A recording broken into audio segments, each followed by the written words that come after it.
श्री मैत्रेय बोले, हे महामुनि, कल्प के आदि में नारायणाख्य भगवान ब्रह्मा जी ने जिस प्रकार समस्त भूतों की रचना की वह आप वर्णन कीजिए। कारण वसुदेव जी भी मानो आई हुई जरा को छोड़कर फिर से नवयुवक से हो गए। हे गोविंद, सबको भक्षण कर अंत में आप ही मनुष्यजनों द्वारा चिंतित होते हुए जल में शयन करते हैं। हे प्रभु, आपका जो परतत्व है उसे तो कोई भी नहीं जानता, अतः आपका जो रूप अवतारों में प्रकट होता है उसी की देवगण पूजा करते हैं। आप परब्रह्म की ही आराधना करके मुमुक्षुजन मुक्त है। भला वासुदेव की आराधना किए बिना कौन मोक्ष प्राप्त कर सकता है। मन से जो कुछ ग्रहण किया जाता है, चक्षु आदि इंद्रियों से जो कुछ ग्रहण करने योग्य है, बुद्धि द्वारा जो कुछ विचारणीय है, वह सब आप ही का रूप है। हे प्रभु, मैं आप ही का रूप हूँ, आप ही के आश्रित हूँ और आप ही के द्वारा रची गई हूँ तथा आप ही की शरण में हूँ। इसीलिए लोक में मुझे माधवी भी कहते हैं। हे हरे, आप ही वेद, वेदांग और यज्ञ पुरुष हैं तथा सूर्य आदि ग्रह, तारे, नक्षत्र और संपूर्ण जगत भी आप ही है। श्री पराशर जी बोले, पृथ्वी इस प्रकार स्तुति किए जाने पर सामस्वर ही जिनकी ध्वनि है, उन भगवान धरणीधर ने घर घर शब्द से गर्जना की।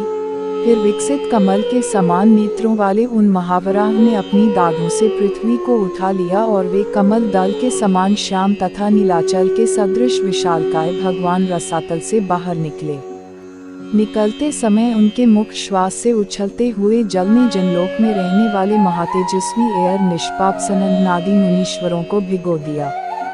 जल बड़ा शब्द करता हुआ उनके खुरों से विदीर्ण हुए रसातल में नीचे की ओर जाने लगा और जनलोक में रहने वाले सिद्धगण उनके श्वास वायु से विक्षिप्त होकर इधर उधर भागने लगे। जिनकी कुक्षी जल में भीगी हुई है, वे महावराह जिस समय अपने वेद में शरीर को कंपाते हुए पृथ्वी को लेकर बाहर निकले, उस समय उनकी रोमावली में स्थित मुनिजन स्तुति करने लगे। उन निश्चिंत और उन्नत दृष्टि वाले धराधर भगवान की जनलोक में रहने वाले सनंदनादि योगीश्वरों ने प्रसन्न चित्त से अति नम्रतापूर्वक सिर झुकाकर इस प्रकार स्तुति की। हे महात्मन, रात और दिन आपके नेत्र है तथा सबका आधारभूत परब्रह्म आपका सिर है। हे देव, वैष्णव आदि समस्त सूक्त आपके सताकलाप है और समस्त हवि आपके प्राण है।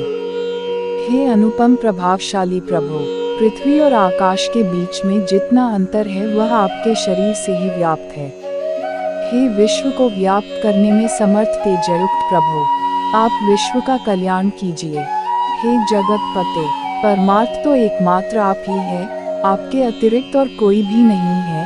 यह आपकी ही महिमा है जिससे यह संपूर्ण चराचर जगत व्याप्त है। यह जो कुछ भी मूर्तिमान जगत दिखाई देता है, ज्ञान स्वरूप आप ही का रूप है। हे परमेश्वर, जो लोग शुद्धचित और विज्ञानवेता हैं, वे इस संपूर्ण संसार को आपका ज्ञानात्मक स्वरूप ही देखते हैं।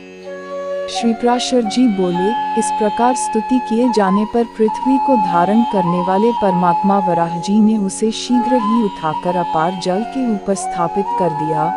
उस जल समूह के ऊपर वह एक बहुत बड़ी नौक के समान स्थित है और बहुत विस्तृत आकार होने के कारण उसमें डूबती नहीं है।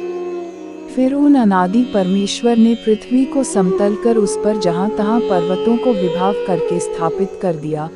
सत्य संकल्प भगवान ने अपने अमोघ प्रभाव से पूर्वकल्प के अंत में दग्ध हुए समस्त पर्वतों को पृथ्वी तल पर यथास्थान रच दिया। फिर उन भगवान हरि ने रजोगुण से युक्त हो चतुर्मुखधारी ब्रह्मारूप धारण कर सृष्टि की रचना की। सृष्टि की रचना में भगवान तो केवल निमित्त मात्र ही है, क्योंकि उसकी प्रधान कारण तो सृज्य पदार्थों की शक्तियां ही है। हे तपस्वियों में श्रेष्ठ मैत्रेय, वस्तुओं की रचना में निमित्त मात्र को छोड़कर और किसी बात की आवश्यकता भी नहीं है, क्योंकि वस्तु तो अपनी ही शक्ति से वस्तुता को प्राप्त हो जाती है। संहार करते हैं और स्वयं ही संहत होते हैं। इस पुराण का अगले पार्ट आप सुनना चाहते हैं तो कृपया कमेंट करें और चैनल को सब्सक्राइब कर बेल आइकॉन को भी दबाना ना भूलें।